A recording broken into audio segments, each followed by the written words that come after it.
ಆತ್ಮೀಯ ವಿದ್ಯಾರ್ಥಿಗಳೇ, ಮತ್ತೊಮ್ಮೆ ನನ್ನ ಸೋಷಲ್ ವೇವ್ಸ್ ಚಾನಲ್ಗೆ ತಮಗೆಲ್ಲರಿಗೂ ಸ್ವಾಗತ. ಬಹಳ ದಿನಗಳ ನಂತರ ಮತ್ತೆ ವಿಡಿಯೋಗಳನ್ನು ಪ್ರಾರಂಭಿಸ್ತಾ ಇದ್ದೇನೆ. ಕಾರಣಾಂತರಗಳಿಂದ ನನಗೆ ಇಷ್ಟು ದಿವಸ ವಿಡಿಯೋಗಳನ್ನು ಮಾಡಲಿಕ್ಕಾಗಿರಲಿಲ್ಲ. ಇನ್ಮುಂದೆ ಪುನಃ ನೀವು 4ನೇ ಸೆಮಿಸ್ಟರಿಗೆ ಬಂದಿದ್ದೀರಾ. ಖಂಡಿತವಾಗಿಯೂ ಈಗ ನನ್ನ ವಿಡಿಯೋಗಳನ್ನು ಪುನಃ ಪ್ರಾರಂಭಿಸ್ತಾ ಇದ್ದೇನೆ. ಹಾಗಾಗಿ ಇವತ್ತಿನಿಂದ ನಿಮ್ಮ DSCC 7ನೇ ಪತ್ರಿಕೆಯನ್ನು ಪ್ರಾರಂಭ ಮಾಡ್ತಾ ಇದ್ದೇನೆ. ಇವತ್ತು ಮೊದಲು DSCC 7 ಪೇಪರಲ್ಲಿ ನಿಮಗೆ ಸಿಲೆಬಸ್ನಲ್ಲಿ ಏನಿದೆ ಅಂಥೇಳಿ ಸ್ವಲ್ಪ ಪ್ರಮಾಣದಲ್ಲಿ ಬ್ರೀಫಾಗಿ ಇಂಟ್ರಡಕ್ಷನನ್ನು ಕೊಡ್ತೇನೆ. So welcome you all to my channel social waves. Let us start with the another paper DSCC 7 Sociology of Marginalized Groups. ನೀವು 4ನೇ ಸೆಮಿಸ್ಟರ್ನಲ್ಲಿ 2 ಪತ್ರಿಕೆಗಳನ್ನು ಕಲಿತೀರಾ. ಅದರಲ್ಲಿ DSCC 7 sociology of marginalised groups ಇದೆ, 8ನೇದು ಪಾಪ್ಯುಲೇಷನ್ ಸ್ಟಡಿ ಇದೆ, ಸೊಸೈಟಿ ಆ್ಯಂಡ್ ಪಾಪ್ಯುಲೇಷನ್ ಅಂತ ಒಂದು ಪತ್ರಿಕೆ ಇದೆ. So DSCC 7 is about sociology of marginalised groups. ಕನ್ನಡದಲ್ಲಿ ಸೀಮಾಂತ ಸಮೂಹಗಳ ಸಮಾಜಶಾಸ್ತ್ರ ಅಂತಲೂ ಕರೀತಾರೆ, ಅಥವಾ ಅಂಚೀಕರಣಗೊಂಡ ಸಮೂಹಗಳ ಸಮಾಜಶಾಸ್ತ್ರ ಅಂತ. Now let us see what is the syllabus in this paper. ಈ ಒಂದು ಪತ್ರಿಕೆಯಲ್ಲಿ ನೀವು ಕಲಿಯಬೇಕಾಗಿರುವಂತಹ ಪಠ್ಯಕ್ರಮ ಏನು ಅನ್ನೋದನ್ನು ನೋಡೋಣ ವಿದ್ಯಾರ್ಥಿಗಳೇ. ಮೊದಲನೇ ಅಧ್ಯಾಯದಲ್ಲಿ ಇಂಟ್ರೊಡಕ್ಷನ್ ಇದೆ. Unit 1 is about introduction. Here you have to study about marginalization process. What is marginalization? Meaning and nature of marginalization. Types of marginalization, that is social and economic types of marginalization. And also you have to study relationship between marginalization and social exclusion. ಮೊದಲನೇ ಅಧ್ಯಾಯದಲ್ಲಿ ಸೀಮಾಂತ ಅಥವಾ ಅಂಚೀಕರಣ ಪ್ರಕ್ರಿಯೆಯ ಬಗ್ಗೆ ಕಲಿಯಲಿಕ್ಕಿದೆ. Marginalization is not a phenomenon, it is a process, it's a social process we can say. ಸೀಮಾಂತ ಅಥವಾ ಸೀಮಾಂತಗೊಳಿಸುವುದು ಅಥವಾ ಅಂಚೀಕರಣಗೊಳಿಸುವುದು ಅನ್ನೋದು ಒಂದು ಪ್ರಕ್ರಿಯೆ, ಅದು ಸಾಮಾಜಿಕ ಪ್ರಕ್ರಿಯೆ ಇದ್ದ ಹಾಗೆ. ಈ ಸಾಮಾಜಿಕ ಪ್ರಕ್ರಿಯೆಯ ಅರ್ಥ ಏನು, ಅಂಚೀಕರಣ ಅಂದರೆ ಏನು ಮತ್ತು ಅಂಚೀಕರಣದ ಸ್ವರೂಪ ಏನು ಅನ್ನೋದರ ಬಗ್ಗೆ ಕಲಿಯಲಿಕ್ಕಿದೆ. Marginalization is different in different societies. It's a type of process which we can see in different types, and on different bases people are marginalized in different societies. ಬೇರೆ ಬೇರೆ ಸಮಾಜಗಳಲ್ಲಿ ಬೇರೆ ಬೇರೆ ಕಾರಣಗಳಿಂದಾಗಿ ಬೇರೆ ಬೇರೆ ಅಂಶಗಳಿಂದಾಗಿ ಜನರನ್ನು ಅಂಚೀಕರಣಗೊಳಿಸಿರುವುದನ್ನು ನೋಡಿರ್ತೇವೆ. ಇಲ್ಲಿ ಸೀಮಾಂತ ಅಥವಾ ಅಂಚೀಕರಣ, ಸಾಮಾನ್ಯವಾಗಿ ನೋಡಿ, ಸೀಮೆ ಅಥವಾ ಅಂಚು ಅಂದರೆ ಗಡಿ ಅಂತ ಹೇಳ್ತೇವೆ, ಲಿಮಿಟ್ ಅಂತ ಹೇಳ್ತೇವೆ, ಎಂಡ್ ಅಂತ. ಅಂದರೆ ಇಲ್ಲಿ ಸೀಮಾಂತಗೊಳಿಸೋದು ಅಥವಾ ಅಂಚೀಕರಣಗೊಳಿಸೋದು ಅಂದರೆ ಜನರನ್ನು ಸಾಮಾಜಿಕ ಸ್ತರೀಕರಣದಲ್ಲಿ, ಸ್ತರವಿನ್ಯಾಸದಲ್ಲಿ ಅಂಚಿಗೆ ತಳ್ಳೋದು ಅಂಥೇಳಿ ಅರ್ಥ. ಅದನ್ನೇ ಅಂಚೀಕರಣ ಮಾಡೋದು ಅಂತ ಹೇಳ್ತಾರೆ. ಕೆಲವೊಂದು ಸಮೂಹಗಳ ಜನರನ್ನು ಸಮಾಜ ಕೆಲವೊಂದು ಅಂಶಗಳ ಆಧಾರದ ಮೇಲೆ ಅಂಚೀಕರಣ ಮಾಡಿರುತ್ತೆ ಅಥವಾ ಸೀಮಾಂತಗೊಳಿಸಿರುತ್ತೆ. ಅದನ್ನು ನೀವು ಕಲಿಲಿಕ್ಕಿದೆ. ಅಂಚೀಕರಣ ಅಂದ್ರೇನು, ಅದರ ಸ್ವರೂಪವನ್ನು ಕಲಿಲಿಕ್ಕಿದೆ. ಸ್ವರೂಪ ಯಾಕೆ ಕಲಿಬೇಕು ಅಂದರೆ, ನಾನು ಈಗಾಗಲೇ ಹೇಳಿದ ಹಾಗೆ ಬೇರೆ ಬೇರೆ ಸಮಾಜದಲ್ಲಿ ಬೇರೆ ಬೇರೆ ರೀತಿಯಲ್ಲಿ ಜನರನ್ನು ಅಂಚೀಕರಣಗೊಳಿಸಿರ್ತಾರೆ, ಬೇರೆ ಬೇರೆ ಅಂಶಗಳ ಆಧಾರದ ಮೇಲೆ ಅಂಚೀಕರಣಗೊಳಿಸಿರ್ತಾರೆ.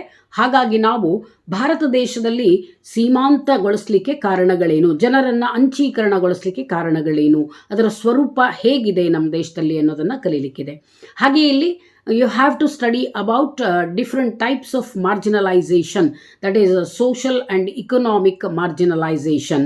ಆರ್ಥಿಕ ಮತ್ತು ಸಾಮಾಜಿಕ ಅಂಚೀಕರಣದ ಬಗ್ಗೆ, ಅಂದರೆ ಸಾಮಾಜಿಕ ಕಾರಣಗಳ ಆಧಾರದ ಮೇಲೆ ಮತ್ತು ಆರ್ಥಿಕ ಕಾರಣಗಳ ಆಧಾರದ ಮೇಲೆ ಅಂಚೀಕರಣಗೊಂಡಂತಹ ಸಮೂಹಗಳ ಬಗ್ಗೆ ಅಧ್ಯಯನ ಮಾಡಲಿಕ್ಕಿದೆ. ಹಾಗೆಯೇ ಇದರ ಜೊತೆಗೆ ಅಂಚೀಕರಣ ಮತ್ತು ಸಾಮಾಜಿಕ ಹೊರಗಿಡುವಿಕೆಯ ಒಂದು ಸಂಬಂಧ, ಸಾಮಾಜಿಕ ಬಹಿಷ್ಕಾರ ಅಂತಲೂ ಹೇಳ್ಬೋದು. ಸೋಷಿಯಲ್ ಎಕ್ಸ್ಕ್ಲೂಷನ್ ಅಂದರೆ ಸಾಮಾಜಿಕ ಬಹಿಷ್ಕಾರ ಅಂತ ಕರಿತೇವೆ. ಇಲ್ಲಿ ಸಾಮಾಜಿಕ ಬಹಿಷ್ಕಾರ ಮತ್ತು ಅಂಚೀಕರಣಗಳ ನಡುವಿನ ಸಂಬಂಧವನ್ನು ಅವಶ್ಯಕವಾಗಿ ಕಲಿಬೇಕು. ಯಾಕೆ ಅಂದರೆ marginalization is combination of both the process of discrimination as well as social exclusion. ಅಂಚೀಕರಣ ಅನ್ನೋದು ಸಾಮಾಜಿಕ ಡಿಸ್ಕ್ರಿಮಿನೇಷನ್, ತಾರತಮ್ಯ ಮತ್ತು ಸಾಮಾಜಿಕ ಹೊರಗಿಡುವಿಕೆ ಅಥವಾ ಬಹಿಷ್ಕಾರ, ಈ ಎರಡರ ಸಂಯೋಜನೆಯೇ ಸಾಮಾಜಿಕ ಅಂಚೀಕರಣ. ಹಾಗಾಗಿ ಇವೆರಡರ ನಡುವಿನ ಸಂಬಂಧವನ್ನು ನಾವಿಲ್ಲಿ ಕಲೀಲೇಬೇಕಾಗತ್ತೆ. ಇದು ಯೂನಿಟ್ 1 ಅಧ್ಯಾಯ 1 ಚಾಪ್ಟರ್ 1 ನೀವು ಕಲಿಯೋದು. ಇನ್ನು ಚಾಪ್ಟರ್ 2 ನೀವು ಕಲಿಬೇಕಾಗಿರೋದು ಕಾಸಸ್, ಅಂದರೆ ಕಾರಣಗಳು. Causes of marginalization. What are the main causes, factors of marginalization. ಇಲ್ಲಿ ನೀವು you have to study about marginalized groups. Marginalized groups on the basis of caste, gender, people and with disabilities and minorities, tribes and elderly. So these people are marginalized on the basis of different factors. ಅಂಚೀಕರಣದ ಕಾರಣಗಳನ್ನು ಕಲಿಲಿಕ್ಕಿದೆ. ಅಂದರೆ ಯಾವ ಅಂಶಗಳ ಆಧಾರದ ಮೇಲೆ ಜನರನ್ನು ಸೀಮಾಂತಗೊಳಿಸಲಾಗುತ್ತೆ, ಯಾವ ಅಂಶಗಳ ಯಾವ ಕಾರಣಗಳ ಆಧಾರದ ಮೇಲೆ ಜನರನ್ನು ಅಂಚೀಕರಣಗೊಳಿಸಲಾಗುತ್ತೆ, ಅವರನ್ನು ದೂರವಿಡಲಾಗುತ್ತೆ ಅನ್ನೋದನ್ನು ಕಲಿಲಿಕ್ಕಿದೆ. ಅದರಲ್ಲಿ ನೀವು ಅಂಚೀಕರಣಗೊಂಡ ಸಮೂಹಗಳ ಬಗ್ಗೆ, ಸೀಮಾಂತ ಸಮೂಹಗಳ ಬಗ್ಗೆ ಕಲಿಲಿಕ್ಕಿದೆ. ಜಾತಿ ಸಮೂಹಗಳು, ಲಿಂಗತ್ವ, ವಿಕಲಚೇತನರು, ಅಲ್ಪಸಂಖ್ಯಾತರು, ಆದಿವಾಸಿಗಳು ಅಥವಾ ಬುಡಕಟ್ಟು ಜನರು ಮತ್ತು ಹಿರಿಯರು ಅಥವಾ ವಯೋವೃದ್ಧರು. ಅಂದರೆ ಇವರಲ್ಲಿ ನೀವು ನೋಡಿದ್ರೆ ಕೆಲವೊಂದು ಕಾರಣಗಳಿಗಾಗಿ ಜನರು ಇವರನ್ನು ದೂರ ಇಟ್ಟಿರ್ತಾರೆ, ಕೆಲವೊಂದು ಕಾರಣಗಳಿಗಾಗಿ ಇವರನ್ನು ಜನರು ದೂರೀಕರಿಸಿರ್ತಾರೆ ಅಥವಾ ಸೀಮಾಂತಗೊಳಿಸಿರ್ತಾರೆ ಅಂತ ಅರ್ಥ. ಸೊ ಕೆಲವರು ಜಾತಿಯ ಆಧಾರದ ಮೇಲೆ ಜನರನ್ನು ಸೀಮಾಂತಗೊಳಿಸಿದರೆ, ಇನ್ನು ಕೆಲವರು ವಯಸ್ಸಿನ ಆಧಾರದ ಮೇಲೆ ಸೀಮಾಂತಗೊಳಿಸಿರ್ತಾರೆ. ಹಾಗಾಗಿ ಕಾರಣಗಳೇನು ಅನ್ನೋದನ್ನು ಅರ್ಥ ಮಾಡ್ಕೊಳ್ಳಿದೆ. ಇಲ್ಲಿ ಕಾರಣಗಳಲ್ಲಿ ಕೆಲವೊಂದು social exclusion and globalization, displacement, disasters, these are some of the causes for marginalization. ಉದಾಹರಣೆಗೆ ಸಾಮಾಜಿಕ ಬಹಿಷ್ಕಾರ, ಜಾಗತೀಕರಣ, ಹಾಗೆಯೇ ಡಿಸ್ಪ್ಲೇಸ್ಮೆಂಟ್ ಅಂದರೆ ಸ್ಥಾನಪಲ್ಲಟ. ಅಂದರೆ for development programs displacement happens which results in marginalization. ಕೆಲವೊಂದು ಸಲ ಸ್ಥಳಗಳ ಅಭಿವೃದ್ಧಿಗಾಗಿ ಜನರನ್ನು ಸ್ಥಾನಪಲ್ಲಟ ಮಾಡ್ತಾರೆ. ಅಂತಹ ಸಮಯದಲ್ಲಿ ಜನರು ಸೀಮಾಂತಗೊಳ್ಳಲ್ಪಡ್ತಾರೆ ಅಥವಾ ಹೊರಗಿಡಲ್ಪಡ್ತಾರೆ. ಇನ್ನು ಕೆಲವು ಸಲ disasters, natural disasters, may be natural or unnatural disasters are the reasons for marginalization. ನೈಸರ್ಗಿಕ ಅಥವಾ ಅಸ್ವಾಭಾವಿಕ ವಿಪತ್ತುಗಳೂ ಸಹ ಜನರನ್ನು ಸೀಮಾಂತಗೊಳಿಸಲಿಕ್ಕೆ ಅಥವಾ ಅಂಚೀಕರಣಗೊಳಿಸಲಿಕ್ಕೆ ಕೆಲವು ಸಲ ಕಾರಣಗಳಾಗುತ್ತೆ. ಈಗ ಉದಾಹರಣೆಗೆ ಮೊನ್ನೆದೇ ರೀಸೆಂಟ್ ಎಕ್ಸಾಂಪಲ್ ತಗೊಳ್ಳೋದಾದರೆ ಕೋವಿಡ್-19 ಸಲುವಾಗಿ ಎಷ್ಟೋ ಸಲ ಜನರನ್ನು ಅಂಚೀಕರಣಗೊಳಿಸಲಾಯಿತು, ಸಮಾಜದಿಂದ ಅವರನ್ನು ದೂರವಿಡಲಾಯಿತು ಅಂತ. So these are some of the causes of marginalization. ಇನ್ನು chapter 3 you have to study about socio economic indices of marginalization. That is poverty, relative deprivation, exploitation, discrimination, educational backwardness, inequality and untouchability. These are all some of the indices of marginalization. ಅಧ್ಯಾಯ 3 ಅಂಚೀಕರಣದ ಸಾಮಾಜಿಕ ಮತ್ತು ಆರ್ಥಿಕ ಸೂಚ್ಯಂಕಗಳು ಅಥವಾ ಸೂಚಕಗಳ ಬಗ್ಗೆ ಕಲಿಯಲಿಕ್ಕಿದೆ. ಅದರಲ್ಲಿ ಬಡತನ, ಸಾಪೇಕ್ಷ ಅಭಾವ ಅಥವಾ ವಂಚಿತತೆ, ಶೋಷಣೆ, ತಾರತಮ್ಯ, ಶೈಕ್ಷಣಿಕ ಹಿಂದುಳಿದಿರುವಿಕೆ ಹಾಗೂ ಅಸಮಾನತೆ ಮತ್ತು ಅಸ್ಪೃಶ್ಯತೆಯನ್ನು ಕುರಿತು ಕಲಿಯಲಿಕ್ಕಿದೆ.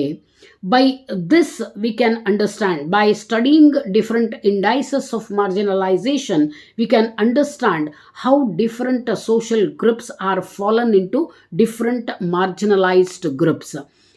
ಯಾವ ಕಾರಣಗಳಿಂದಾಗಿ ಜನರು ಮಾರ್ಜಿನಲೈಸ್ಡ್ ಗ್ರೂಪ್ಸ್ ಅಂದರೆ ಸೀಮಾಂತ ಸಮೂಹಗಳಿಗೆ ಒಳಪಡ್ತಾರೆ ಅನ್ನೋದನ್ನು ಈ ಸೂಚ್ಯಂಕಗಳ ಒಂದು ಅಧ್ಯಯನದ ಮೂಲಕ ನಾವು ತಿಳ್ಕೊಳ್ಬಹುದು ಅಂತ. ಇದು ಯೂನಿಟ್ 1 ನೀವು ಅಧ್ಯಾಯ ಮಾಡಬೇಕಾಗಿರುವಂತಹ ಟಾಪಿಕ್ಸ್ಗಳು ವಿದ್ಯಾರ್ಥಿಗಳೇ. ಸೊ ಪರಿಚಯದಲ್ಲಿ ಈ 3 ಅಧ್ಯಾಯಗಳನ್ನು ಕಲಿತೀರಿ. Coming to second unit, marginalization and affirmative action, ಅಂಚೀಕರಣ ಮತ್ತು ಸಕಾರಾತ್ಮಕ ಕ್ರಿಯೆ.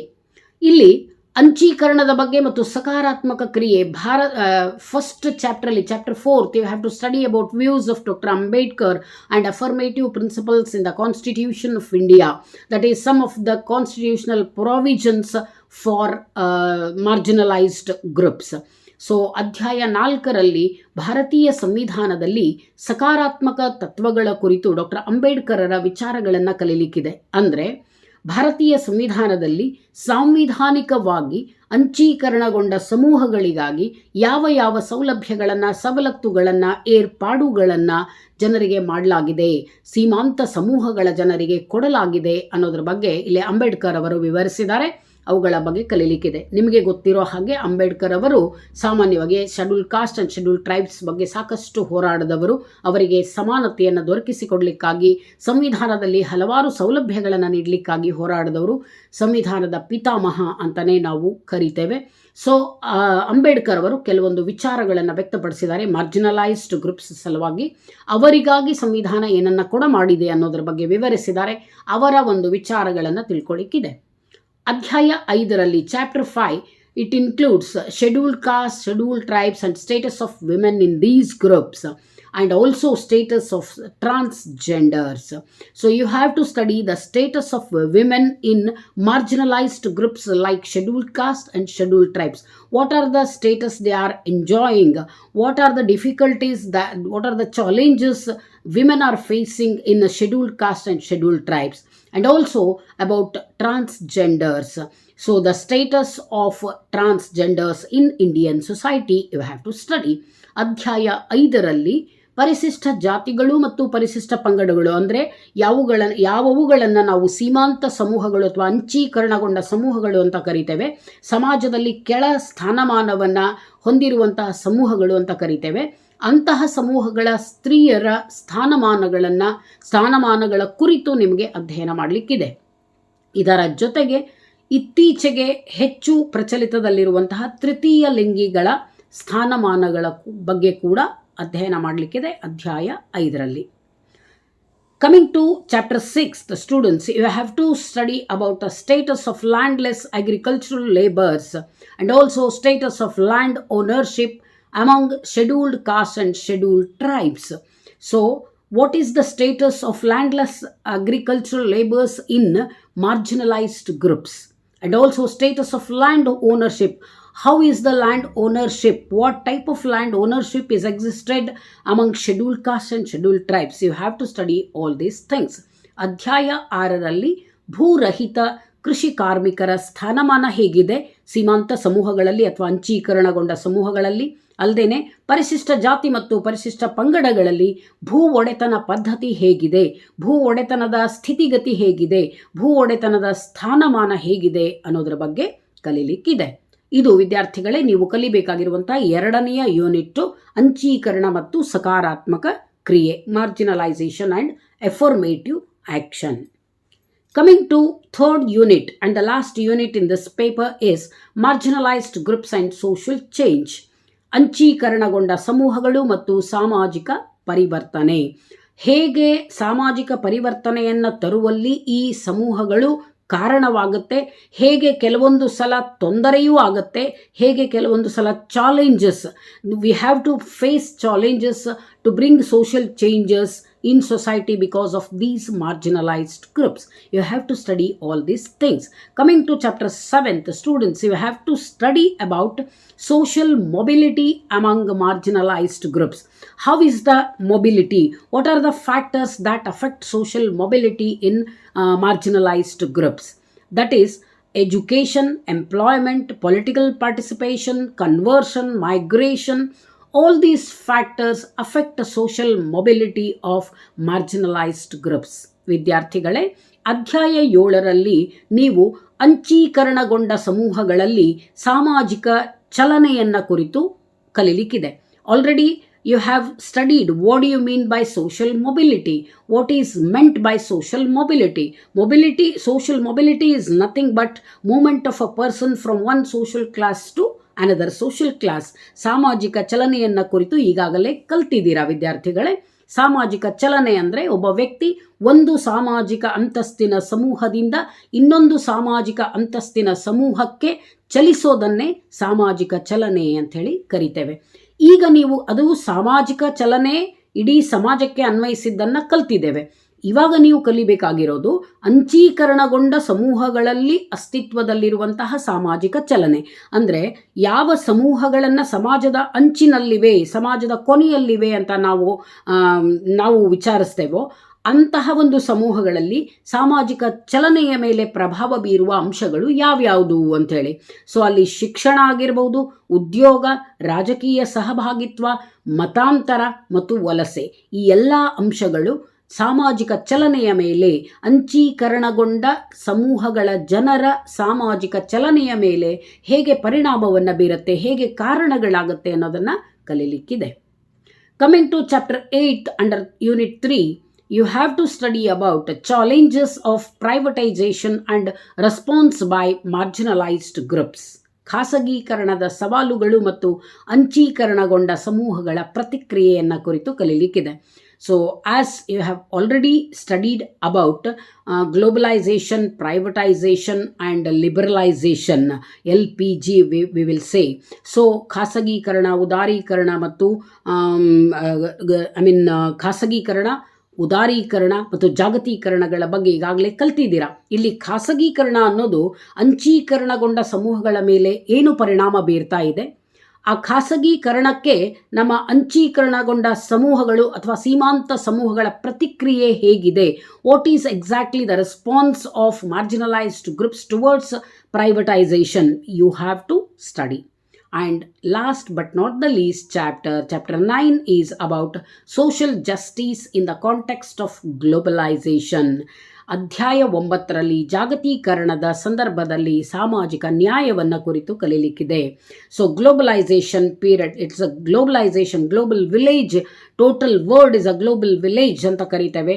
ಇಂತಹ ಒಂದು ಜಾಗತೀಕರಣದಲ್ಲಿರುವಂತಹ ಈ ಜಗತ್ತಿನಲ್ಲಿ, ಈ ಸಂದರ್ಭದಲ್ಲಿ ಅಂಚೀಕರಣಗೊಂಡ ಸಮೂಹಗಳಿಗೆ ಯಾವ ರೀತಿಯ ಸಾಮಾಜಿಕ ನ್ಯಾಯ ದೊರೀತಾ ಇದೆ, ಅವರಿಗಾಗಿ ನಮ್ಮ ಸಂವಿಧಾನದಲ್ಲಿ ಏನೇನು ಸೌಲಭ್ಯಗಳಿದೆ, ಯಾವ ರೀತಿಯ ಸಮಾನತೆಯನ್ನು ಕೊಡಲಾಗಿದೆ, ಯಾವ ರೀತಿ ಅವರಿಗೆ ಸ್ಥಾನೀಕರಣವನ್ನು ಕೊಡಲಾಗಿದೆ, ಯಾವ ರೀತಿ ಅವರಿಗೆ ಮೀಸಲಾತಿ ಸೌಲಭ್ಯಗಳನ್ನು ಒದಗಿಸ್ತಾ ಸಾಮಾಜಿಕ ನ್ಯಾಯವನ್ನು ಕೊಡಲಾಗಿದೆ ಅನ್ನೋದರ ಬಗ್ಗೆ ಕಲೀಲಿಕ್ಕಿದೆ. You have to study about the social justice given by the society for marginalized groups in the context of globalization. All these 3 chapters you have to study under DSCC 7, marginalized study of marginalized groups and marginalized groups and society.